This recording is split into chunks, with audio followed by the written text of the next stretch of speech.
ঘটনাটি অটোরিকশা ড্রাইভারের সত্য ঘটনা। আশা করি আপনাদের ভালো লাগবে। আমি রিক্সা চালাতাম। রিক্সা চালাতে চালাতে আমার 20 দিন হয়ে গিয়েছিল এবং আমার ভালো রোজগারও হচ্ছিল। যখন আমি যাত্রী খুঁজছিলাম, কিছুক্ষণ পর একটি যুবক আমার কাছে আসে। একটা কথা বলে রাখি, আমি দিল্লির মানুষ। আমি যখন বসোয়া চৌকি যাত্রীদের জন্য দাঁড়িয়েছিলাম, তখন সেই যুবক আমার কাছে এসে বলল, ভাই, আপনাকে হরিয়ানা যেতে হবে। আমার রিক্সায় 10 ঘন্টার চার্জ ধরা থাকে। সে হরিয়ানার কথা বলার সময় সেদিন আমার তেমন আয়ও হয়নি, মাত্র 1 ঘন্টা রিক্সা চালিয়েছিলাম। আমি আগেও হরিয়ানা গিয়েছি। পুরো গ্রাম পরিবেশ, চারদিকে কৃষিকাজ। আমি তাকে বললাম, ঠিক আছে ভাই, যাব। কত টাকা দেবে?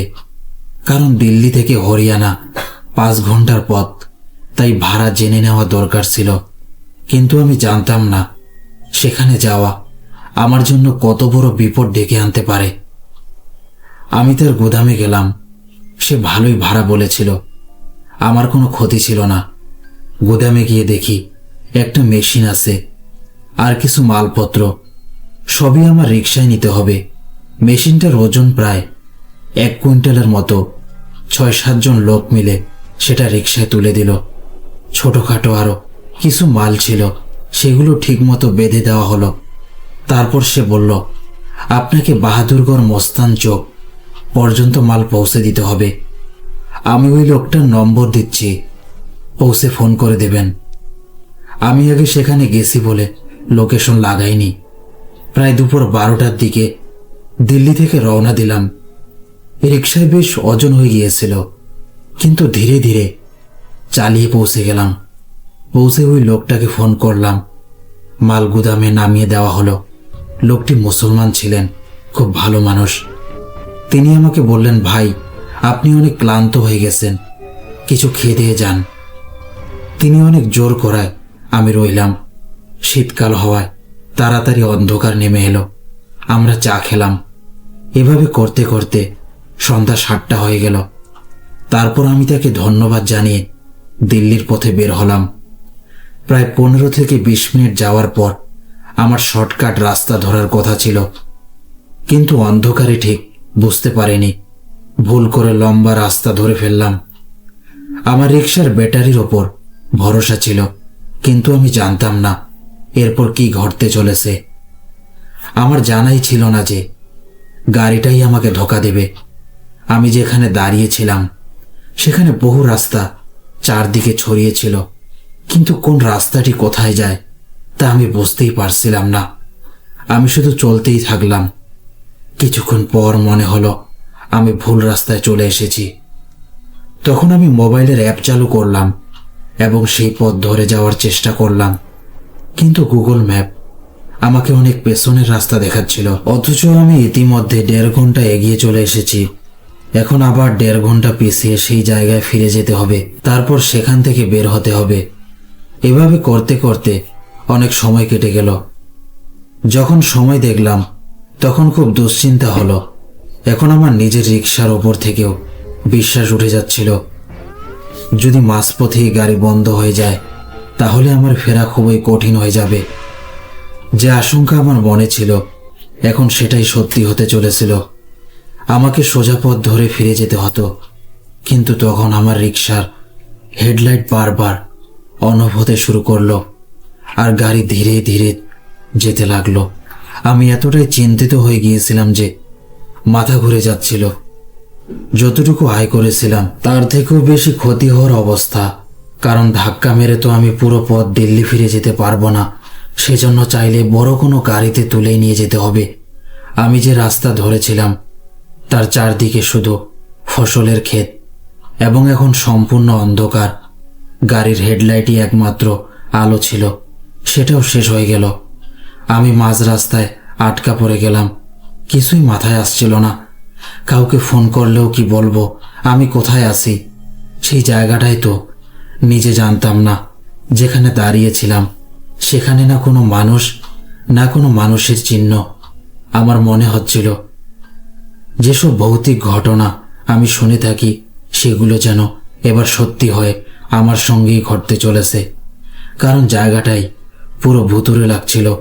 তারপর আমি আমার রিকশাটাকে ধীরে ধীরে ঠেলে একটি বড় রাস্তার দিকে যেতে শুরু করলাম। অটোরিকশাকে ঠেলে সেই রাস্তা পর্যন্ত আনতেই হবে। ততক্ষণে প্রচণ্ড পিপাসা লাগলো, গলা শুকিয়ে কাঠ। ঠান্ডাটা এত বেশি ছিল যে আমি কাঁপছিলাম। আর টাকা আর লোভিয়াস, এত কষ্ট আর বিপদে পড়েছি এই ভাবনা মাথায় ঘুরছিল। আমি অটোরিকশা সাইডে থামিয়ে একটু বসে বিশ্রাম নিতে লাগলাম, কারণ রাস্তা ছিল পুরো কাঁচা। আমি কারো আসার অপেক্ষা করছিলাম যাতে সাহায্য চাইতে পারি, কিন্তু এই রাস্তায় এমন মনে হচ্ছিল কেউই সাহায্য করতে আসবে না। অন্যের উপর নির্ভর করে বসে থাকা আমার ভুলই ছিল। পিপাসা এত তীব্র হয়ে উঠেছিল যে আর ধরে রাখা যাচ্ছিল না। ভয় লাগছিল, কারণ নির্জন রাস্তা, চারদিকে অন্ধকার, আর আমি সম্পূর্ণ একা। সময় কাটছিল। ঘড়িতে তখন রাত 10টা। দূর থেকে একজন মানুষকে আসতে দেখলাম। যদি মানুষ না হয় অন্য কিছু হয় তাহলে, তবুও সাহস ধরে বসে থাকলাম। লোকটি কাছে আসতেই বলল, কি ব্যাপার? খুব চিন্তিত দেখাচ্ছে। এখানে একা কি করছো? লোকটিকে সম্পূর্ণ স্বাভাবিক লাগছিল, তাই আমি পুরো ঘটনাটা তাকে বললাম। সে বলল, এই সময় সাহায্য পাওয়া কঠিন। সময় অনেক রাত হয়েছে, তবে চাইলে তুমি আমার বাড়ি যেতে পারো, রাতটা সেখানে কাটিয়ে নিও। তোমার রিক্সাটাই খেতে নামিয়ে রাখো, বাকিটা আমি দেখে নেব। আমি এবার তাকে ভালো করে লক্ষ্য করলাম। সে মানুষই তো নাকি অন্য কিছু, কিন্তু দেখতে সব দিক থেকেই মানুষই লাগছিল। সে সত্যি মানুষই লাগছিল। তাই আমি তার সঙ্গে চলতে শুরু করলাম। আমি তাকে বললাম, ভাই, এখানে তো কোনো বাড়ি দেখা যাচ্ছে না, দূর দূর পর্যন্ত কিছুই নেই, তাহলে আমাকে কোথায় নিয়ে যাচ্ছেন? সে বলল, তুমি চলো, ঠিকই দেখতে পাবে সব কিছু, ভয় পাবেন না, আমি আপনাকে কিছুই করব না। আমি সাহস জোগাড় করে তার সঙ্গে চলতে থাকলাম।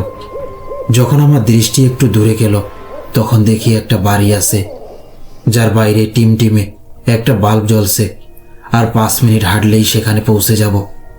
আমি তাকে জিজ্ঞেস করলাম, ভাই, আপনি এত রাতে কোথায় যাচ্ছিলেন? সে বলল, আমি তো এভাবে ঘুরতে বের হতাম, আপনাকে বিপদে দেখে কাছে আসলাম, কিন্তু আমার মনে হচ্ছিল ব্যাপারটা যেন অন্য কিছু। তারপরও সাহস করে তার সঙ্গে বাড়ি পর্যন্ত গেলাম। বাড়ির ভেতরে ঢুকে দেখি তার স্ত্রী আছে আর একটা ছেলে। ভেতরে 2-4টা খাটিয়া ছিল, তার স্ত্রী শুয়েছিল। ছেলেও মায়ের সঙ্গে চাদর মুড়ি দিয়ে শুয়েছিল। লোকটা আমাকে জিজ্ঞেস করলো, আপনি কিছু খাবেন, পান করবেন? আমি বললাম, ভাই, আমার খুব পানির পিপাসা পেয়েছে, একটু পানি দিন। সে পানি এনে দিল। পানি খেয়ে আমার অনেকটা শান্তি লাগলো। তাকে ধন্যবাদ দিলাম। আরেকটা কথা, ওখানে একটা সামনের দিকে ঝুপড়ি ছিল আর একটা পেছনে। বাইরে থেকে আমি শুধু একটা ঘরই দেখেছিলাম, কিন্তু পেছনেও আরেকটা ঘর ছিল, যেন সেখানে কেউ থাকতো না। লোকটা বলল, আপনি খেয়ে নিন, আমি আপনাকে এই ঘরে শুয়ে দেব। আমার স্ত্রী পছন্দ করে না বাইরে থেকে কেউ এলে। আমি বললাম, কোনো ব্যাপার না ভাই, আপনি এত সাহায্য করেছেন, এটাই অনেক। তবুও ভয় লাগছিল, যদি মানুষ না হয় কিছু আরেকটা হয়। আমি খাওয়া শেষ করলাম। সে আমাকে পেছনের ঘরটা দেখালো, বলল, এটাই আপনার ঘর। এখানে একটা 0 ওয়াট বাল্ব ছিল, খুব ক্ষীণ আলো। একটা পুরনো চারপাই ছিল। ঘরটা বেশ পুরনো আর নোংরা ছিল। আমি বললাম, কোনো সমস্যা নেই ভাই, আমি এখানেই শুয়ে যাব। তারপর বললাম, ভাই, আপনিও থাকুন না, আমার ভয় লাগছে। সে হেসে বলল, কিসের ভয়? আরাম করে ঘুমান, কোনো অসুবিধা হলে আমাকে বলবেন। আমি বললাম, ভাই, আমার সত্যি ভয় লাগে, কারণ আমি অনেক ঘটনা শুনি। সে তখন বলল, হয়তো আপনি ফেঁসে গেছেন। তার এই কথায় আমার বুক কেঁপে উঠল। আমি ভয়ে জিজ্ঞেস করলাম, কি বললেন? সে হেসে বলল, না ভাই, কিছু না, আপনি ঘুমান, আমি যাচ্ছি, সকালেই আপনাকে তুলে দেব, আপনি চলে যাবেন। আমি তাকে বারবার বললাম, ভাই, আমার সঙ্গে থাকেন, খুব ভয় লাগছে। সে বলল, না, আমার স্ত্রী আছে বাইরে, সেও ভয় পায়, আমি তাকে ফেলে আসতে পারি না। এগুলো বলে সে চলে গেল। আমি একা থাকলাম ঘরে, ভয় কাঁপতে কাঁপতে ভাবতে লাগলাম, আজ আমি কোথায় এসে পড়েছি। ওদের বাড়ির আশেপাশে দূর দূর পর্যন্ত কোনো জনবসতি নেই, কেউ নেই, মানুষের ছায়াও নেই। চাদর একটা ছিল, কিন্তু প্রচণ্ড ঠান্ডা পড়ছিল। ঘরটাও ছোট, সর্বোচ্চ 3-4 জন শুতে পারে, এতটুকুই বড় ছিল জায়গাটা। আমি চারদিকে দেখি যদি একটা কম্বল পাওয়া যায় যাতে ঠান্ডা কমে আর একটু ঘুম আরামে হয়। একই সঙ্গে আমার অটোরিকশার চিন্তাও হচ্ছিল, কারণ নতুন অটোরিকশা কিনেছিলাম। যদি কেউ সেটা নিয়ে যায় তাহলে আমি আরও বড় সমস্যায় পড়ব। কিন্তু আর করবই বা কি? এমন অবস্থায় মানুষকে বাধ্য হয়ে যাই করতে হয়। এখন লোকটা বাইরে থেকে দরজায় তালা লাগিয়ে দিয়েছে। সে আমাকে বলেছিল যদি টয়লেটে যেতে হয় তাহলে পাশে সরে গিয়ে করে নিতে, তাতে নাকি কোনো সমস্যা নেই। ব্যাপারটা খুবই অদ্ভুত লেগেছিল। আর সে বলল গেট খুলবা না। আমি ভীষণ ভয় পেতে লাগলাম, কিন্তু কিছুই করার ছিল না। আমি এমন জায়গায় আটকে গেছি। এখন রাত প্রায় 12টা। আমি খুব ক্লান্ত ছিলাম, কখন ঘুমিয়ে পড়েছি নিজেও বুঝিনি। রাতের মাঝখানে আমার ঘুম ভেঙে গেল। আমি শুনতে পাচ্ছিলাম কারো ফিস ফিস করার মতো শব্দ। এমন শব্দ শুনে আমার সাহস হচ্ছিল না উঠে দেখে নিতে কে কথা বলছে, কোথায় থেকে বলছে। আমি এসব উপেক্ষা করার চেষ্টা করলাম, আবার ঘুমানোর চেষ্টা করলাম, কিন্তু ভয় এত বেশি লাগছিল যে ঘুম আসছিল না। তারপর মনে হলো যেন দরজায় কেউ কড়া নাড়ছে। দীর্ঘক্ষণ ধরে শব্দ আসছিল। আমি ভয় পেলেও জিজ্ঞেস করলাম, কে? ভাই, আপনি হলে ভেতরে আসুন, এমন করে দরজা নক করবেন না। আমার ঘুম লাগছিল না, আমার খুব ভয় লাগছিল। সে সময় বাইরে থেকে হঠাৎ হাসির শব্দ শোনা গেল। এর মধ্যেই ঘরের যে ক্ষীণ আলো ছিল সেটাও বন্ধ হয়ে গেল। পুরো ঘর অন্ধকারে ডুবে গেল। এতে আমি আরো ভয় পেয়ে গেলাম। আমি কালেমা পড়তে লাগলাম, চাদর মাথায় দিয়ে শুয়ে রইলাম। তারপর মনে হলো কেউ দরজা খুলে ঘরে ঢুকলো। আমি চাদর সরিয়ে মুখ বের করার সাহসই পেলাম না। দরজা খোলার শব্দ পরিষ্কার শুনতে পাচ্ছিলাম। ঠান্ডা থাকা সত্ত্বেও আমার গা দিয়ে ঘাম ছুটছিল। আমার মনে হচ্ছিল কেউ যেন একদম আমার পাশে দাঁড়িয়ে আছে। আমি দ্রুত কালিমা পড়তে লাগলাম। তখন পরিষ্কার একটা কণ্ঠ শুনতে পেলাম, আজ তুই বাঁচবি না, ভুল করেছিস সেখানে এসে। এটা শুনে আমার বুক ঠান্ডা হয়ে গেল। তবুও আমি চাদর সরালাম না, শুধু কাঁপতে কাঁপতে কালেমা পড়তে লাগলাম। হঠাৎ মনে হলো কেউ আমার পা ধরে ফেললো, তারপর প্রচণ্ড জোরে টানতে শুরু করলো। আমি জোরে চিৎকার করে উঠলাম, তবুও সেই মাখলুক আমাকে ছাড়ছিল না, আমাকে টেনে নিয়ে যাচ্ছিল। আমি আরো জোরে জোরে কালেমা পড়তে লাগলাম। একসময় মনে হলো ওই মাখলুকটা দূরে সরে গেছে। চারপাশ নিস্তব্ধ হয়ে গেল। আমি ভয়ে কাঁপতে কাঁপতে আবার ঘুমানোর চেষ্টা করলাম, কিন্তু ঘুম কোথায় আসে। আমি আবার চাদর মাথা থেকে পা পর্যন্ত টেনে নিলাম। কিভাবে বলি সেই মুহূর্তে আমার কি অবস্থা হয়েছিল। কিছুক্ষণ পর মনে হলো কেউ আবার আমার চাদর পা থেকে টানছে। এবার আমি সহ্য করতে পারলাম না। ঠিক করলাম এখানে আর এক মুহূর্ত থাকবো না, যেভাবেই হোক এখান থেকে বের হব। আমি চাদর থেকে মুখ বের করে দেখি চারপাশে কেউ নেই। অন্ধকারে কিছুই দেখা যাচ্ছিল না। হঠাৎ শুনলাম একটা শিশুর কান্নার শব্দ। আমার মনে হলো ওদের ছেলে হয়তো জেগে গেছে। আমি দ্রুত দরজার দিকে গিয়ে গেট খুলতে বললাম, ভাই আমাকে যেতে হবে, আমার বাড়ি থেকে ফোন এসেছে, দরজা খুলুন। আমি দরজায় জোরে জোরে ধাক্কা দিতে লাগলাম, কিন্তু কেউ দরজা খুলল না, কেউ কোনো সাড়া দিল না। আমার ভয় যেন মনে জমাট বেঁধে গেল। কেউ গেট খুলছে না দেখে আমি জোরে জোরে দরজায় লাথি মারতে লাগলাম, যেন গেটটা খুলে যায় এবং আমি এখান থেকে পালাতে পারি। কারণ আমার আর এক মুহূর্তও সেখানে থাকার ইচ্ছা ছিল না। ওই মাখলুক যাই হোক না কেন আমাকে এতটাই ভয় দেখিয়েছে ও কষ্ট দিয়েছে যে আমি সম্পূর্ণ ভেঙে পড়েছিলাম। কিছুক্ষণ পর আমি লাথি মারা একটু কম করলাম। ঠিক তখনই আবার মনে হলো কেউ যেন গেটের একদম কাছে এসে দাঁড়ালো। মনে হলো সে গেট খুলতে যাচ্ছে। আমি অনেকক্ষণ তাকিয়ে রইলাম, গেট যেন একটু নড়ছে। মনে হলো এখনই খুলে যাবে, কিন্তু অনেকক্ষণ কেটে গেল, গেট খুলল না। আমি আবার ভয় পেয়ে আগের চেয়েও জোরে জোরে দরজায় আঘাত করতে লাগলাম, তবুও গেট খুলল না। অবশেষে হতাশ হয়ে গিয়ে আমি আবার চৌকিতে গিয়ে শুয়ে পড়লাম। মোবাইলের সময় দেখি 4:30 বাজে, তবুও চারদিকে ঘোর অন্ধকার। কিছুক্ষণ পর হঠাৎ দরজা খুলল। সেই লোকটাই আমার কাছে এসে বলল, কি হয়েছে, এত শব্দ করছো কেন, ঘুমোতে দিচ্ছ না? আমি তাকে বললাম, আমার বাড়ি থেকে ফোন এসেছে, আমি এখান থেকে যাচ্ছি। সে বলল, কোনো সমস্যা নেই, আপনি চলে যান। তারপর সে হাসি মুখে আবার বলল, এত ঠান্ডায় কিভাবে যাবেন? আমি বললাম, যেভাবেই হোক না কেন আমাকে যেতেই হবে। এই কথা বলেই আমি দ্রুত দৌড় লাগিয়ে দিলাম।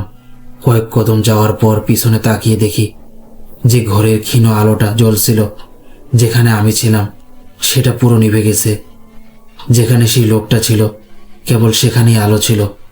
আমি যখন আরো দূরে গেলাম তখন দেখি সেখানে কোনো আলোই নেই। এমনকি যে ঘরটা আমার কাছে একটু ভালো মনে হয়েছিল সেটাও সম্পূর্ণ অন্ধকার হয়ে গেছে।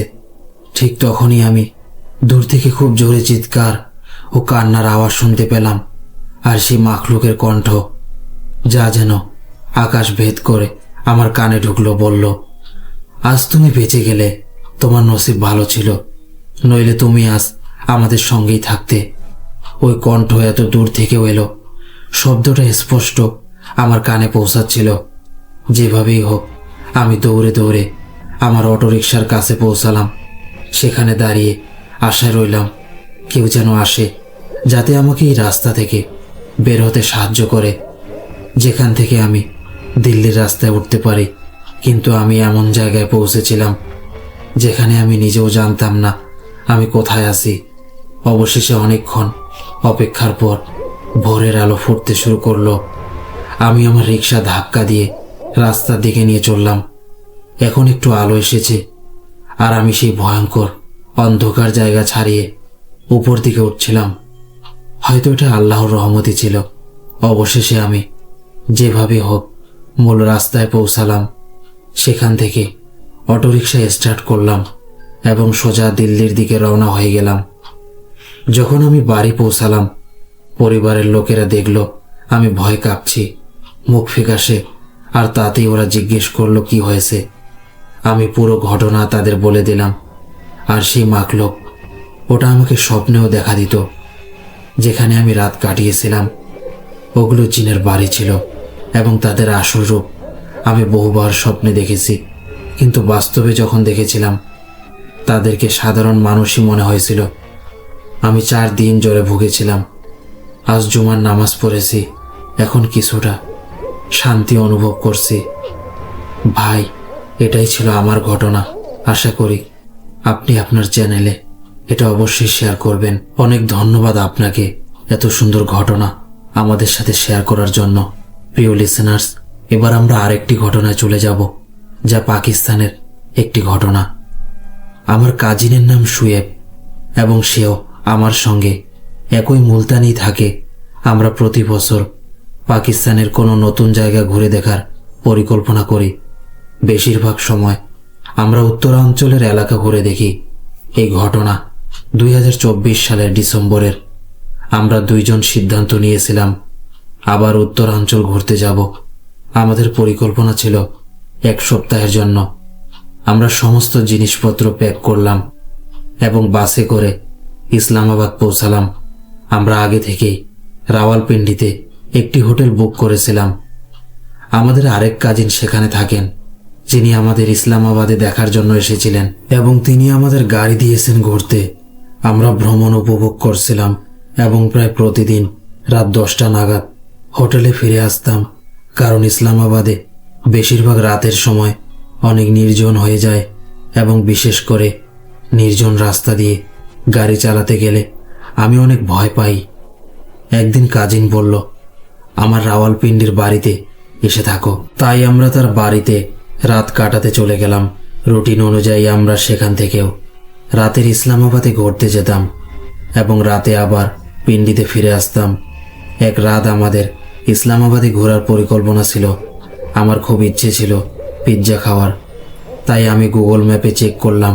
ব্লু এরিয়াতে 14 নং স্ট্রিটে একটি পিৎজা রেস্টুরেন্ট খোলা ছিল। রাত প্রায় 2টা বাজে। আমরা পিৎজা খেতে গাড়ি নিয়ে সেখানে চলে গেলাম। পিৎজা খেতে খেতে রাত হয়ে গিয়েছিল এবং রেস্টুরেন্টে শুধু আমরা দুইজনই ছিলাম।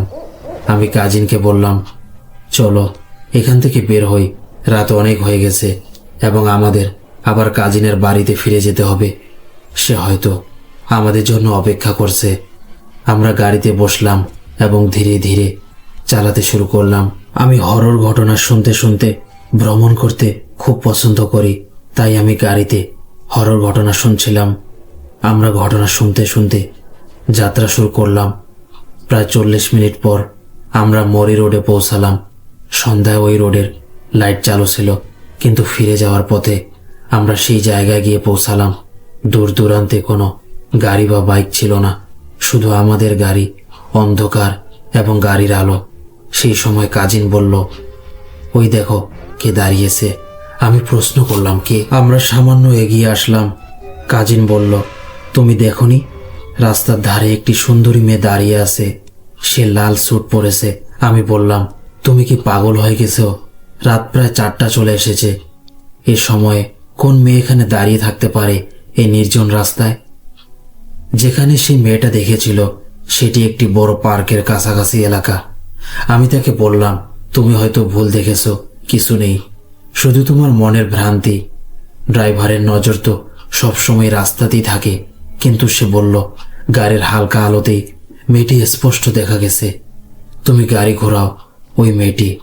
আমি অনেক ঘটনা শুনেছি, তাই জানতাম রাতের এ সময়ও নির্জন পথে এমন ইউটার্ন নেওয়া ঠিক হবে না। কিন্তু শোয়েবের কথায় আমি রাতে ইউটার্ন নিলাম। প্রায় 2 মিনিটের মধ্যে আমরা সেই জায়গায় পৌঁছালাম যেখানে সে মেয়েটিকে দেখেছিল।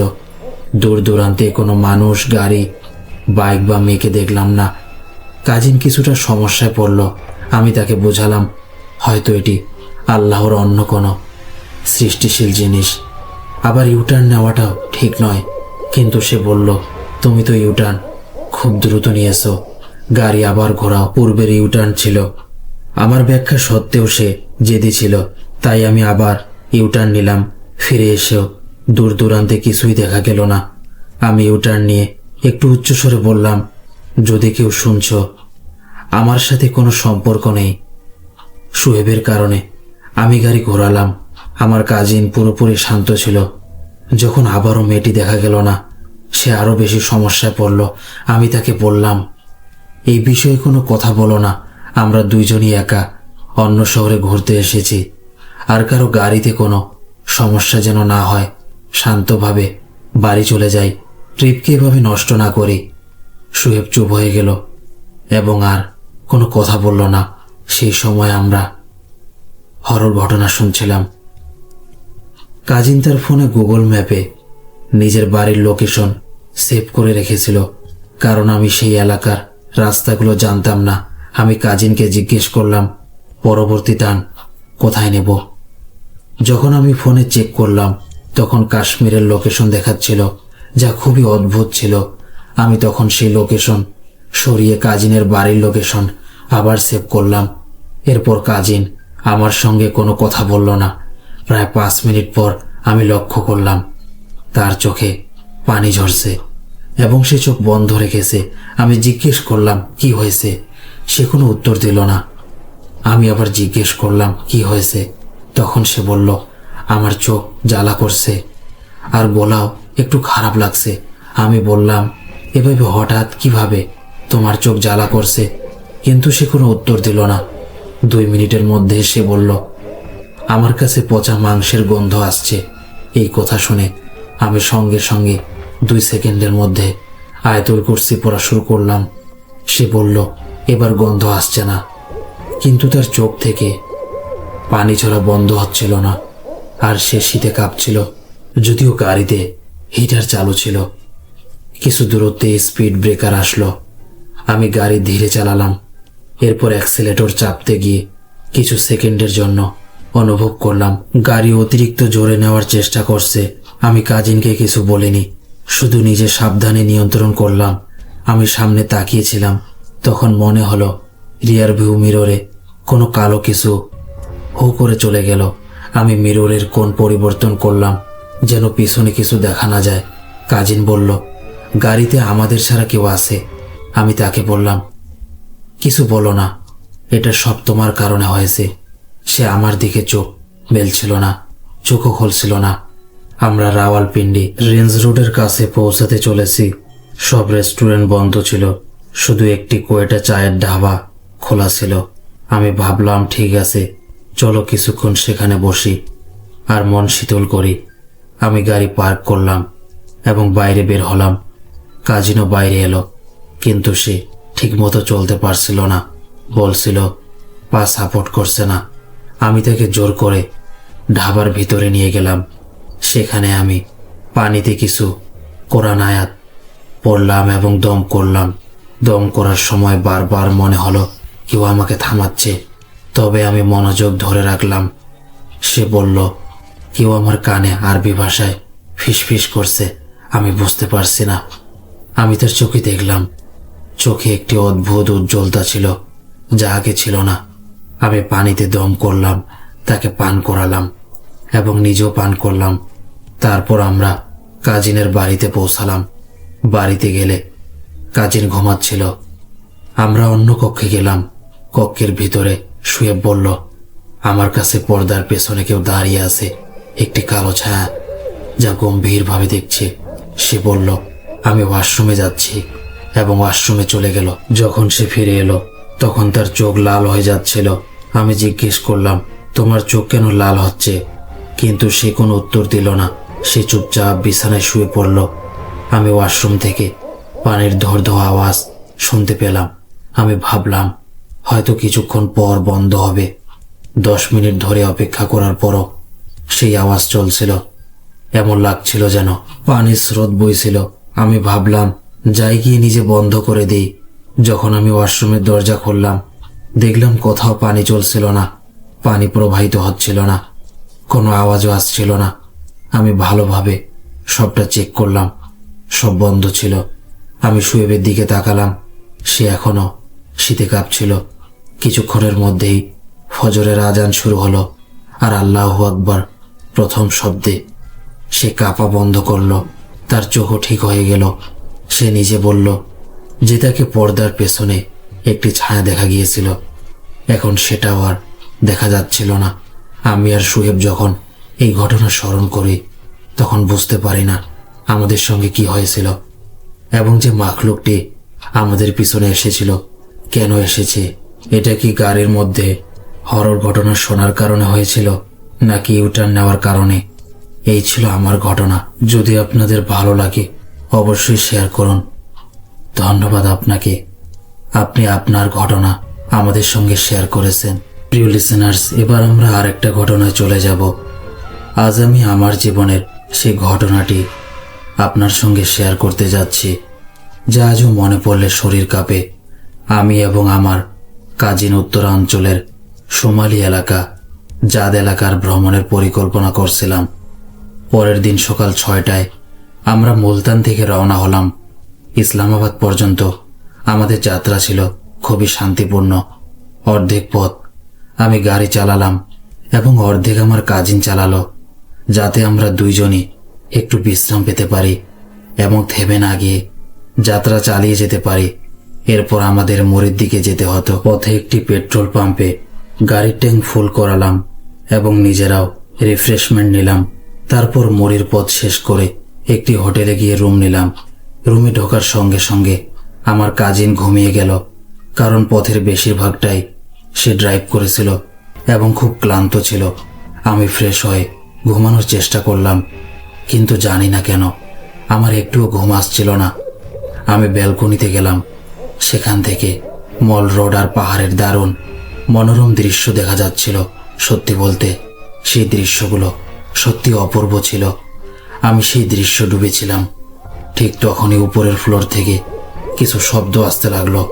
সেই শব্দগুলো ছিল অদ্ভুত ধরনের, মনে হচ্ছিল কারো ফিসফিসানি, কিন্তু একটাও কথা পরিষ্কার বোঝা যাচ্ছিল না। আমাদের ছাড়া আরো 3টি ফ্যামিলি সেখানে ছিল, তাই ভাবলাম হয়তো ওদেরকেও কথা বলছে। কিন্তু সময় যত যাচ্ছিল আমি ততই অস্বস্তি অনুভব করছিলাম, কারণ সেই শব্দগুলো সাধারণ মানুষের কথার মতো ছিল না, কিছু অদ্ভুত অস্বাভাবিক ধরনের।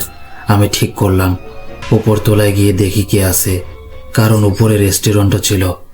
কিন্তু আমি যখন উপরে পৌঁছালাম সেখানে কেউ নেই, এমনকি আলো বন্ধ। এই দৃশ্য দেখে আমার পায়ের তলার মাটি সরে গেল। যদি কেউ না থাকে তাহলে শব্দ এলো কোথায় থেকে? আমার মাথার ভেতর তখন হাজারো প্রশ্ন ঘুরপাক খাচ্ছিল। এতক্ষণে হঠাৎ নিচের তলায় থেকে জোরে জোরে করে হাসির আওয়াজ আসতে লাগলো। আমি ভীত হয়ে সঙ্গে সঙ্গে নিচে দৌড়ালাম, কিন্তু সেখানে তেমন কিছুই ছিল না। আমি আবার নিজের রুমে ফিরে এলাম। বিশ্বাস করুন, এত ঠান্ডার মধ্যে আমার শরীর ঘামের মধ্যে ভিজে গিয়েছিল। যেভাবেই হোক আমি শেষমেশ ঘুমিয়ে গেলাম। সকালে উঠে আমি আমার কাজিনকে কিছুই বললাম না, কারণ সে এমনিতেই কিছুটা ভয়ানক অনুভূতি পেয়েছিল।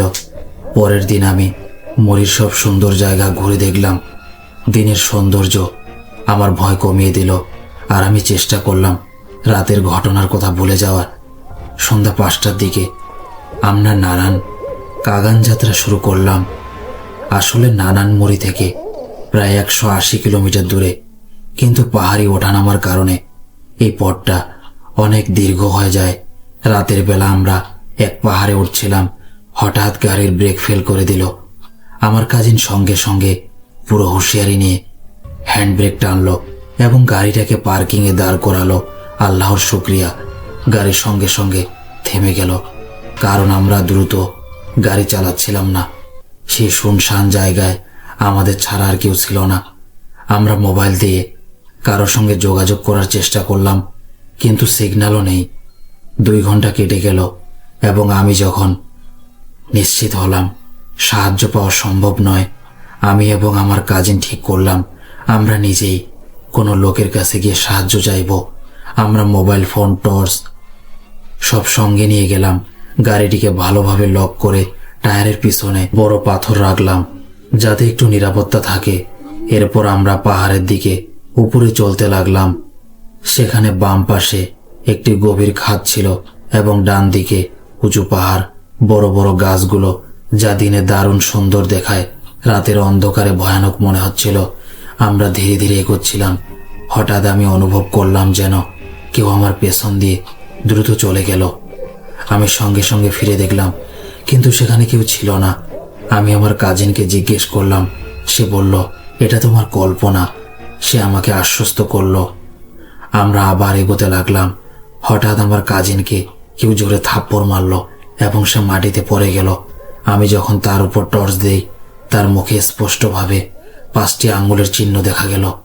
সেই অদ্ভুত অবিরাম তাকে থাপ্পড় মারছিল মাখলুকাটটি। কয়েক মুহূর্তের মধ্যে আমার কাজিন অসুস্থ হয়ে যায়। আমি উচ্চ স্বরে আয়াতুল কুরসি পড়তে শুরু করি, নিজেকে সামলে নেই এবং নিজের কাজিনকে কোমরে তুলে দৌড়াতে লাগি। কিছু দূরে আমি আলো দেখলাম, সঙ্গে সঙ্গে সেই দিকে দৌড়ালাম। এই সময় আমার কাজিন সুস্থ হয়ে গেল, কিন্তু সে এমন অবস্থায় ছিল যে কিছুই মনে করতে পারছিল না। আমরা শুধু সেই আলোকে লক্ষ্য করে দৌড়ে যাচ্ছিলাম। পেছন থেকে ভয়ঙ্কর আওয়াজ আসছিল, তোমরা বাঁচবে না। আমি আমার কাজিনকে জিজ্ঞেস করলাম সে কি আওয়াজ শুনেছে। সে মাথা নেড়েছিল। আমরা পরে উঠে সে আলোয় পৌঁছালাম। সেখানে একটি পুরনো ঘর ছিল, যার দরজা কাঠের। আমি সাহস জোগাড় করে দরজায় কড়া নাড়লাম, কিন্তু পুরো জায়গায় নীরবতা। আমরা সাহস করে দরজা খুললাম এবং ভিতরে ঢুকলাম। ভিতরে এক অদ্ভুত দুর্গন্ধ ছড়িয়েছিল, যেন নোংরা মাংস ক্ষয় হয়ে গলে যাচ্ছে। যে দৃশ্য আমরা দেখলাম তা দেখে আমরা স্থির হয়ে গেলাম। সেখানে একটি অদ্ভুত মাখলুকাত ছিল, যা নোংরা পচা মাংস নির্মমভাবে খাচ্ছিল। যখন সে আমাদের দেখল, হঠাৎ আমাদের দিকে ঝাঁপিয়ে পড়ল। সে আমাকে আক্রমণ করলো এবং আহত করলো। আমি যেভাবেই হোক বাঁচতে পারি বাইরে দৌড়ালাম। আমার কাজিন ভিতরে রয়ে গেল। আমি আহত অবস্থায় রাস্তার ধারে পড়ে গেলাম। ততক্ষণ একটি ট্রাক চলে এলো। ড্রাইভার আমাকে দেখে সঙ্গে সঙ্গে ব্রেক দিল এবং ট্রাক থেকে নামলো। সে জিজ্ঞেস করলো কি হলো, কিন্তু আমার মুখ থেকে কোনো শব্দ বের হচ্ছিল না। আমি শুধু সেই দিক ইশারা করলাম যেখানে আমার কাজিন আটকে ছিল। সে সঙ্গে সঙ্গে দৌড়ে গেল এবং আমার কাজিনকে ফিরিয়ে আনলো। সে অসুস্থ এবং আহত অবস্থায় ছিল। বাম পায়ে দাঁতের চিহ্ন ছিল। আল্লাহর রহমতে সেই ট্রাক ড্রাইভার আমাদের সাহায্য করলো। আল্লাহ তাকে দীর্ঘায়ু দিক। সে সঙ্গে সঙ্গে ট্রাক ঘোরালো এবং আমাদের সঙ্গে বসালো। আমি মনে করতে পারছি না কখন আমি আবার অসুস্থ হয়ে পড়লাম। যখন সকালে বসে এলাম, আমি নিজেকে একটি বাড়িতে দেখলাম। আমার কাজিনও সেখানে আমার সঙ্গে ঘুমাচ্ছিল। সেই বাড়ি একজন স্থানীয় লোকের ছিল, যিনি আমাদের ট্রাকে নিয়ে এসেছিলেন। সবাই আমাদের জেগে ওঠার অপেক্ষা করছিল। আমি তাদের সব ঘটনা শুনিয়েছি। সবার চোখে বিস্ময়। এই ঘটনা আমাদের বাসান রোডে ঘটেছিল। পরে তারা আমাদের মরিতে ফিরিয়ে নিয়ে গেল এবং আমাদের গাড়িও ঠিক করলো। আমাদের পরিবারকে খবর দেওয়া হলো এবং তারা আমাদের নিতে এলো।